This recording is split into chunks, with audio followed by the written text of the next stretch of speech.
Let me tell you something real. Everybody loves the idea of success until it requires them to walk alone. When you're dreaming, everyone claps for you. When you're talking about your goals, everyone says, "Bro, I believe in you." But the moment you actually start moving, the road gets empty. People disappear faster than free Wi-Fi. You call them and say, "Hey man, I'm working on something big. Let's meet." They reply, "Next week. I'm busy." 3 years later, they're still busy. That's how life works. Because when the journey gets serious, the crowd gets scared. Comfort is crowded. Growth is lonely. And one day you'll wake up and realize, success isn't some glamorous stage. It's a silent staircase you climb when nobody is watching. You want to know the truth? Success is like the gym. Everyone wants the results. Nobody wants to lift the weight. Nobody wants to sweat. Nobody wants to sacrifice weekends. Nobody wants to delete distractions. But everyone wants the life that comes after the work. Here's the secret. The world won't clap for you at the beginning. They will doubt you, laugh at you, ignore you, and call you changed. Yes, you are changing. You're supposed to. Even your phone gets a software update every month. Why shouldn't your mindset? When you stop replying instantly, they'll say, "You've become rude."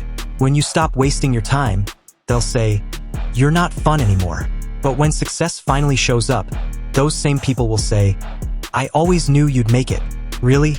You didn't even text back when I was struggling. Look around the world. Every legend walked alone before the world walked with them. A young boy left his hometown at 13 to chase football in a foreign country. Alone. Years later, the world calls him a masterpiece. A man slept on the floor of his own factory because he believed in a future no one else saw.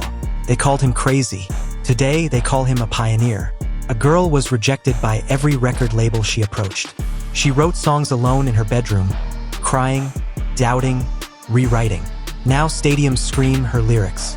A man who was told he wasn't good enough for television went on to build one of the most powerful media empires on earth. Different people, same pattern. You walk alone first, they respect you later. So if you're in that silent chapter right now, congratulations. Silence isn't a punishment, it's training. Loneliness isn't emptiness, it's a classroom. When you're alone, you finally meet the version of yourself that doesn't need approval. That version is dangerous, because it doesn't wait to be liked. It just works. Yes, it hurts. Yes, it's lonely. Some nights you'll feel like quitting. You'll scroll and see friends partying, traveling, wasting time. And a voice in your head will whisper, "Maybe I'm missing out." You're not missing out. You're investing. While they celebrate now, you're building something that will outlive every weekend they wasted. Own life. Not because I failed, but because I forgot who I was. Un sec pause. But the day I stood up for myself, everything changed. Sometimes the journey doesn't start when you win. It starts when you refuse to give up.